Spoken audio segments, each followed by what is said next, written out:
Fernando Paulsen y nuestros panelistas e invitados son una combinación clave. 92.9 FM, la clave, me escucha. Empieza tu día con toda la energía natural de Marley Coffee, un café de grano orgánico molido al instante con leche descremada. Prueba el sabor de Marley Coffee en sus 12 exquisitas y variadas mezclas que te esperan para recargar tu día. Con Marley Coffee disfruta tu día con toda la onda. Si visitas el Parque Metropolitano de Santiago y detectas alguna situación de riesgo o peligro como focos de incendio, accidentes o robos, infórmalo de inmediato al número de emergencias 1466 desde tu celular. Para eso es importante que informes dónde está ocurriendo la emergencia y tus datos para entregarte ayuda personalizada. Más información en parquemet.cl y en redes sociales @parquemetmimbu. Ya estamos con nuestra segunda parte de este panel de día miércoles con José Francisco Lagos, director ejecutivo del Instituto Res Pública. ¿Cómo está, José Francisco? Muy bien, Fernando, ¿qué tal? Y con Javier Altamirano, también director ejecutivo. Mira, puros director ejecutivo. Centro Ciudadano. Hola, Fernando, muy buen día. ¿Qué tal? ¿Cómo estás, Javier?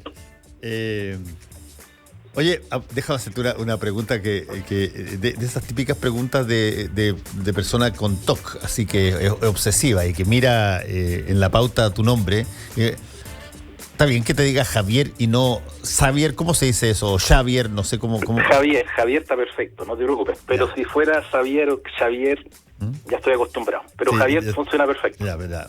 Pero ¿cuál es el ¿de dónde viene esto? Yo supongo que debe ser, no sé, catalán o algo así, ¿no? No. La verdad es que tiene una historia un poquito más fome. Nací en el exilio, entonces la J es impronunciable en el mundo francófono. Ya. Entonces me pusieron X para que se pudiera leer de las dos formas. Mira ya. Pero Javier está perfecto. Jimena. Perfecto, no hay problema. Todo bien. Gracias, Fernando.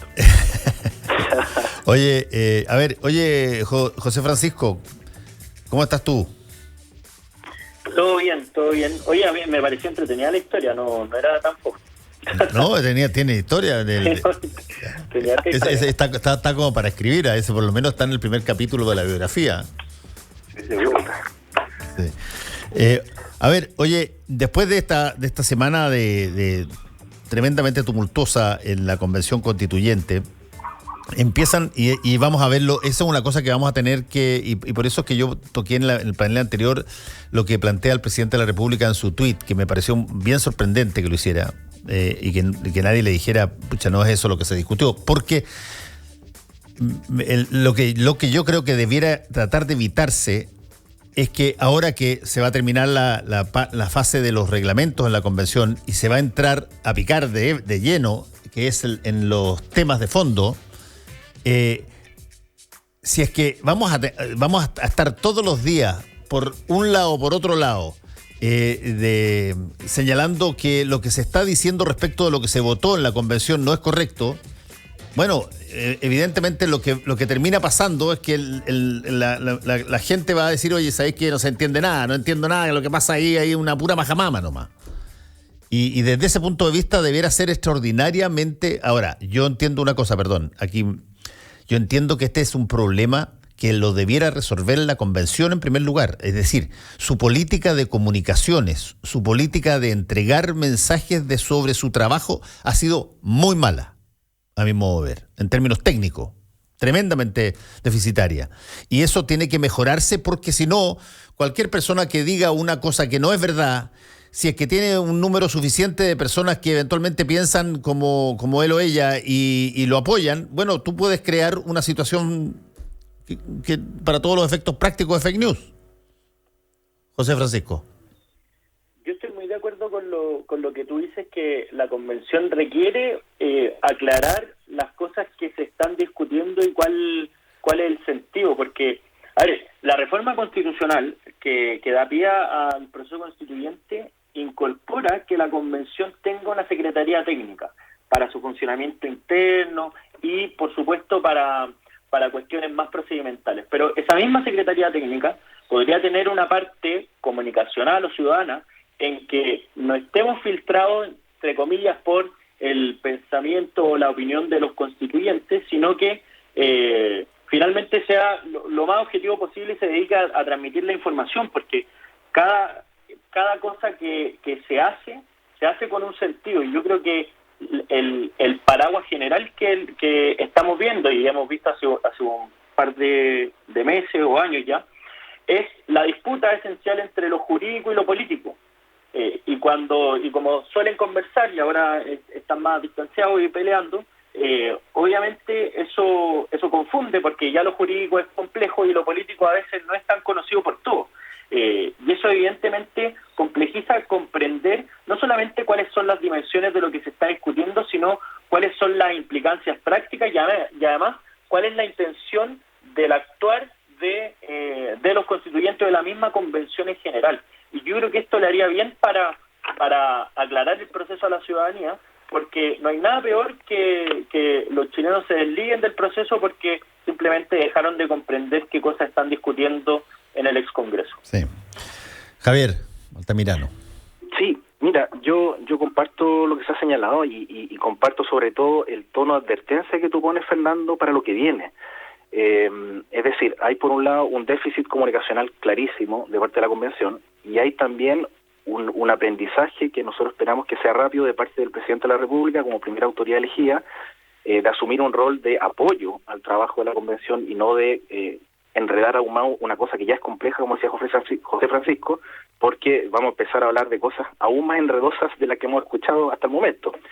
Y en ese sentido, déjame abrir un pequeño camino, porque uno está acostumbrado en la discusión nacional a ver muchas críticas, mucho despotricar, y empecemos a ver algunas soluciones. Yo creo que esto responde en gran parte a una lógica de comunicación política de los últimos tiempos muy individual, y por tanto la cacofonía es bastante evidente, ¿no? Y en vez de lamentarnos frente a eso, yo invitaría a los convencionales a que se retomara una experiencia que tú, Fernando, conociste al inicio de los 90, que es que los grupos políticos compartían sus asesores, y eso me parece que es algo que hay que empezar a rescatar, porque en la medida que tú compartas asesores vas a resolver primero muchas dudas respecto del amiguismo, el compadrazgo, que probablemente va a ser una piedra en el zapato, o sea, no hay que ser adivino para saber que eso viene, pero incluso en el área comunicacional tú permites ordenar conversaciones de bancadas, o sea, al menos un relato coherente respecto a posturas comunes, y eso hace que la clarificación para el ciudadano sea más sencilla.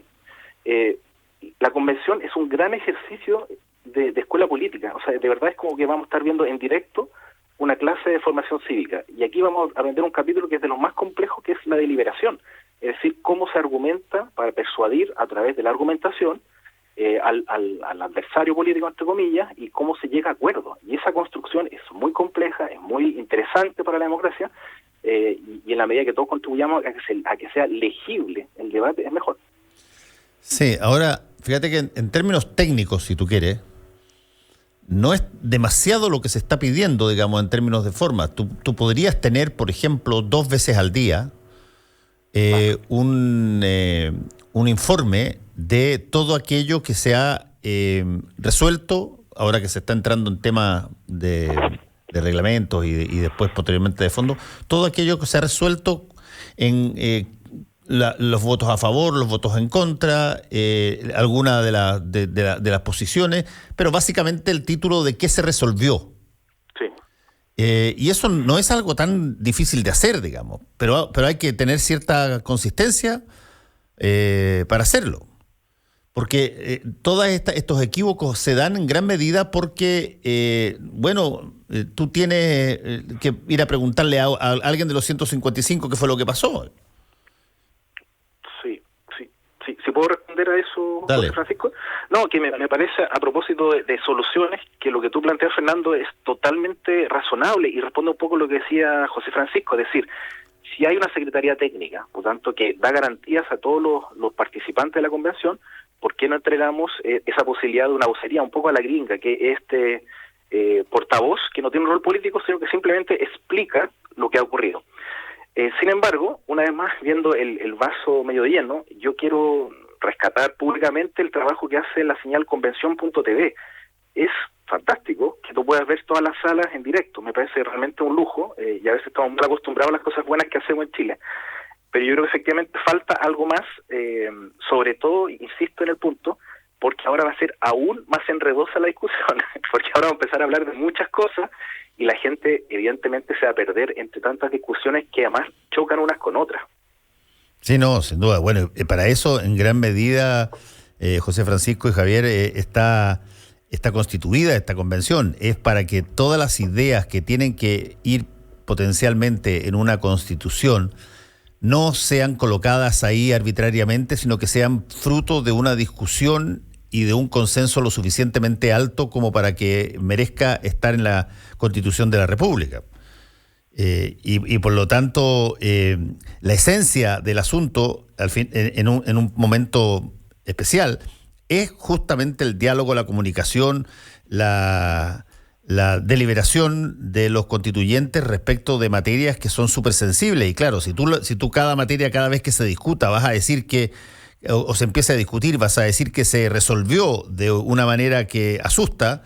Me parece que los que tienen que resolver esa situación comunicacional, en primer lugar, es la misma convención, que ellos informen 1 o 2 veces al día en términos muy, muy claros y muy sucintos qué es lo que se resolvió y qué es lo que está pendiente.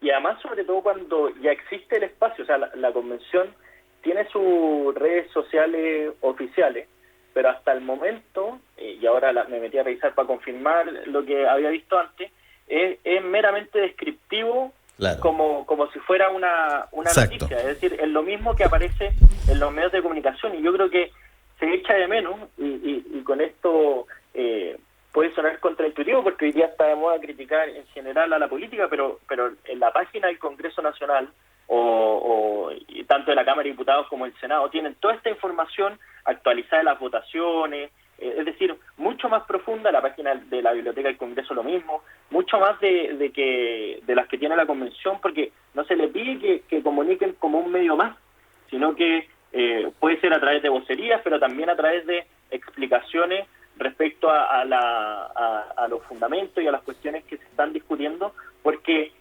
uno podría llegar a presumir que las lógicas internas de la Convención son comprendidas por todos los chilenos.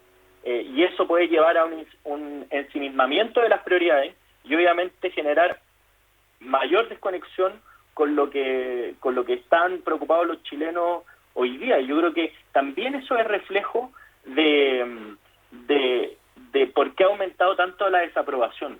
Porque una cosa son los escándalos que obviamente tienen impacto mediático importante, pero otra también, y que yo creo que la Convención ha trabajado, y si uno ve internamente cómo funciona, ve que se avanza, que están saliendo los protocolos, los reglamentos, etcétera. Pero hay cosas que salen que son incomprensibles, incluso por gente que está capacitada, que entiende lo que se está discutiendo, porque son demasiadas cosas en paralelo, y yo creo que es un desafío importante, porque si no, uno es difícil que quiera algo que no conoce, y estas cosas que hacen más complejo de entender o de conocer a la Convención, hace que difícilmente las personas puedan adherir al funcionamiento y a los resultados mismos que tengan. Sí, tú ahí tienes un punto bien interesante, José Francisco, que yo lo he tocado esta semana varias veces, y que tiene que ver con el grado de, llamémoslo así, el grado de legitimidad o de resistencia, le llamo yo. El grado de resistencia que tienen instituciones históricas versus instituciones que acaban de nacer y que además nacieron de una discusión y de un entrevero tremendo en términos político e ideológico, como fue la Convención Constitucional. Tú tienes el Senado, la Cámara de Diputados, uno podrá alegar mucho contra los políticos, etcétera, acá allá, pero cada vez que queda una crema, nadie pide que se disuelva el Senado o que se disuelva el Parlamento. Pero en el caso de la Convención Constituyente, queda en la cabeza de cada vez que hay un escándalo, sea del lado que sea y sea por lo que sea, hay mucha gente que dice que esto nunca jamás debió haber existido, porque no tiene historia, porque no nació de un fruto de una batalla electoral donde hubo una ventaja pero enorme para un lado, pero no es algo que tenga resistencia por su propia experiencia. Exactamente. ¿Te acuerdas que lo conversamos también la semana pasada un poco? Es esta ida y vuelta con el Congreso como gran reservorio de prácticas y conocimiento adquirido. O sea, como se ha señalado acá, ya hay una experiencia de cómo tú comunicas respecto a tu avance al estado de discusión. Sin embargo, ojo, que ahí también sigue con las capacidades instaladas en el caso de la Cámara y el Senado, que probablemente aquí no están a la misma altura. Entonces ahí más bien es la discusión. ¿Queremos como país invertir en que estén esas condiciones para que el debate sea informado para todos? Yo considero que sí. Pero déjame volver a un punto que mencioné a la pasada, Fernando, y es el rol político que le corresponde al presidente de la República. Y eso también es un aprendizaje, porque tú, como bien dices, no hay precedentes. Y tal como existió, no sé, estoy pensando en la cohabitación de Mitterrand con Chirac el 86, Sí. donde tenías una situación que nunca había ocurrido, que tenías una mayoría en una elección y luego perdías la mayoría y por lo tanto tienes un jefe de Estado y un jefe de gobierno de colores políticos distintos. Bueno, tuvieron que hacer una redistribución del poder y el espacio que le corresponde a cada uno. Y en ese sentido, yo considero que el gran error de Piñera, más allá de dar a entender una cosa que no corresponde con la verdad, es empezar a romper ese respeto de autonomías de los dos poderes. Y eso me parece que yo tomaría como este patinazo de nuestro presidente como una advertencia que espero que él también la haga como autocrítica, que no sé si es su mayor atributo, pero que lo haga para que de ahora en adelante deje que la convención siga trabajando de acuerdo a sus propios ritmos, sus propias lógicas. Eso es parte también, insisto, del aprendizaje de los roles de los distintos actores políticos que tenemos. Sí. José Francisco. Sí, yo creo que más allá de solamente o de que se deba principalmente a la falta de historia o funcionamiento de la convención, yo creo que también hay una cuestión que afecta, que es el discurso en el que se implantó la convención. Es decir, cuando tú quieres remover todo lo existente con críticas que muchas veces son lapidarias y no admiten los grandes matices que existen en la realidad, porque obviamente las cosas reales son esencialmente imperfectas, y llegas con un discurso de que hay que cambiarlo todo y por eso esta institución va a llegar a corregir esos errores, y finalmente los chilenos terminan viendo que como es una institución, tiene probablemente los mismos problemas que las demás o incluso a veces peores. Evidentemente choca con el discurso que se venía promoviendo y con la realidad. Ahora, el gran problema es cómo se dosifica eso, porque hasta el momento ha sido un shock bien importante. Y yo creo que eso en parte es responsabilidad de la mesa de la convención, porque tiene en el fondo la carga de la prueba, lo quieran o no, porque ellos son los líderes de esta institución, pero también hay una cuestión social que hoy día no se está cumpliendo, que es que básicamente los ciudadanos estamos exigiendo estándares que ni los propios ciudadanos terminamos cumpliendo. Y esto lo hablo por las redes sociales, pero también por los medios de comunicación, por el nivel de la discusión pública, por el nivel de la política, tiene implicancia en todo. Y yo creo que eso, que es mucho más profundo, no se arregla ni con una elección y todo, yo creo que hay que planteárselo de una vez para empezar a cambiar, si no, al final vamos a terminar simplemente repitiendo que existe un problema, pero nunca solucionando, o lo que es peor, y que es lo que yo creo que ha pasado, exigiéndole soluciones a las personas que hagan lo que hagan, no lo pueden resolver. Es decir, como si cambiáramos en un ejercicio teórico a todos los que ejercen la política de un día para otro y llegaran personas nuevas, el problema no se resolvería, porque serían personas con los mismos defectos, las mismas virtudes o similares al menos, porque hay una cuestión más profunda que tiene que ver con la ciudadanía, con cómo nos comportamos en nuestro espacio privado y público, que al final son las discusiones de no solamente cómo construimos jurídicamente una casa común, sino que cómo construimos espiritualmente, entre comillas, una verdadera casa común. Y yo creo que eso es más inmaterial y a mi parecer se ha planteado poco, o al menos imperfectamente. Sí, no sé si quieres agregar algo, Javier. No, es que ese debate yo creo que ya ha sido parte de los activos recientes, digamos. Ya yo creo que ha habido un golpe bastante duro con el caso particular de un convencional, pero más un conjunto de, vamos a decir, descoordinaciones, que yo entiendo que se están tomando la enseñanza respecto a eso, y que ahora la convención también está volviendo un poquito más un espacio de humildad y de trabajo de cuerpo. Y eso yo espero que se empiece a ver materializado, como yo decía, incluso en las asesorías, para que no tengamos una vez más una fuente bastante evidente de conflictos de interés y todo tipo de cosas que nos van a molestar en unos meses más.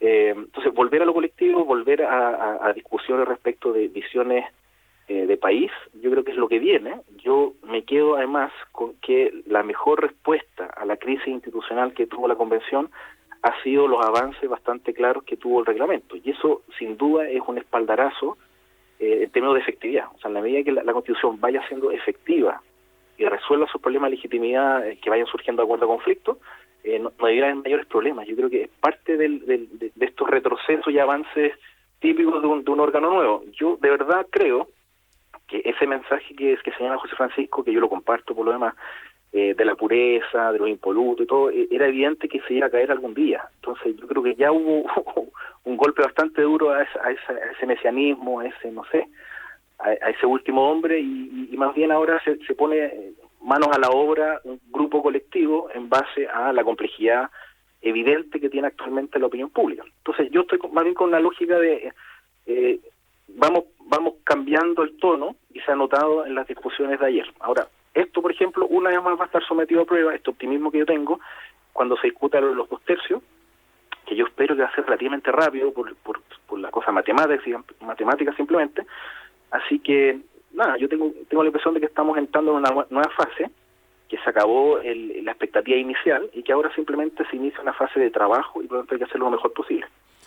Sí, como no tenemos, y eso hay que repetirlo varias veces, como no hay antecedente histórico de algo similar en términos de representación pública de constituyentes para confeccionar una constitución, uno tiene que, de alguna manera, tiene que mirar lo que está ocurriendo como un hecho inédito. Y desde ese punto de vista, yo creo que también, independientemente si hubiese sido al revés también, si el 80% hubiese determinado que la Convención Constitucional, por ejemplo, iba a ser mixta,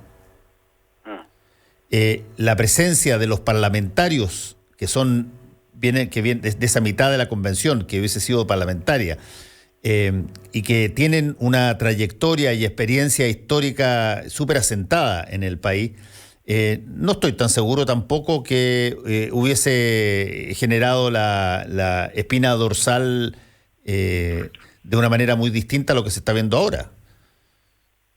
En gran medida porque, y concuerdo en eso con José Francisco, porque cuando tú creaste una institución sobre la base de el testimonio moral y la pureza de tus acciones, y después se te empieza a desmemorar, a desarmar eso por distintas acciones, y terminas perdiendo cerca de 14 o 15 de tus constituyentes, bueno, esa situación eventualmente se podía dar en cualquier contexto, digamos, como pasó con la lista del pueblo. Y además de eso, que yo creo que también es una cuestión profunda, que aquí lamentablemente no basta la eficacia, como no basta que salga el reglamento. Yo creo que aquí también es muy importante el proceso.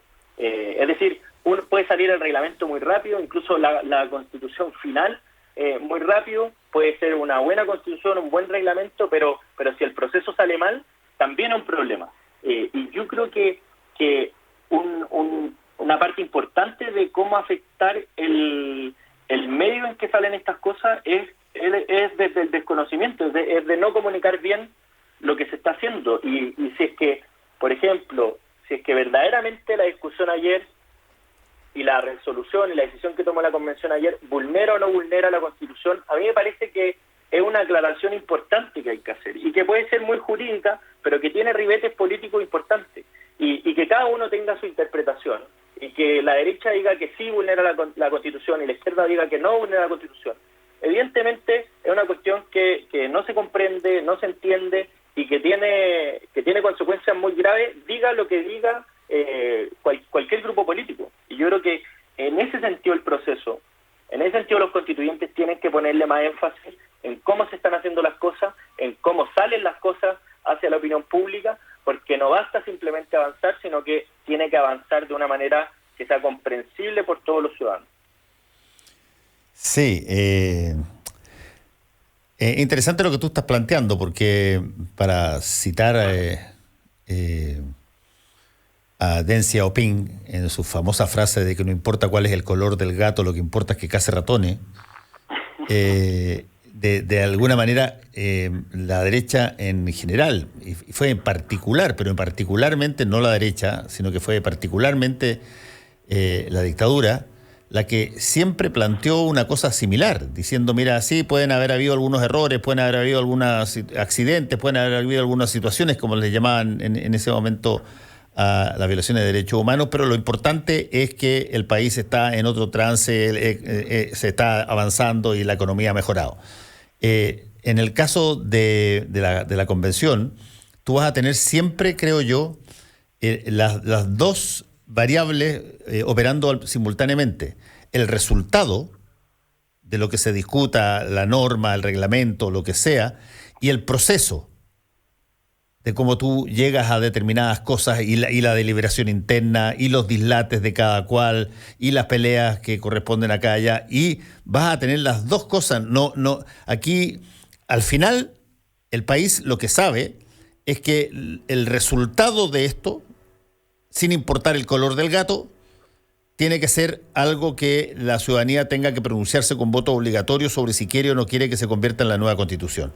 Pero tiene que cohabitar ese proceso final con toda la dinámica de construcción, porque ahí está buena parte de la angustia sobre si es que este proceso termina bien o termina mal. Oye, pucha, desgraciadamente llegamos a las 11. Oye, pero dame la última, porfa. Dale 30 segundos, dale. Sí, no, mira, yo creo que estamos siendo tal vez demasiado autocríticos, se está avanzando bien, se ha logrado una legitimidad que no existía en los cuerpos representativos anteriores, y mejor muestra eso en la elección de Elisa Loncón entre las 100 personas más influyentes. Es decir, todo el mundo está entendiendo el valor y esa legitimidad que no está en duda. Si al final yo de verdad confío en que esto salga adelante y los puntos positivos van a hacer que sobresalga por sobre otros procesos. Así que no nos pongamos tan autocríticos, porque el proceso es, al contrario, muy exitoso y ahora faltan los resultados. Bueno, estaremos atentos a lo que pasa, porque va a haber noticias la próxima semana. Muchas gracias, Javier. Gracias, José Francisco. Cuídense. Gracias, Fernando. Que esté muy bien. Chao, chao. Porque la información, opinión y debate son una combinación clave. Escuchas a Fernando Paulsen por la 92.9 en Santiago. La Clave me escucha.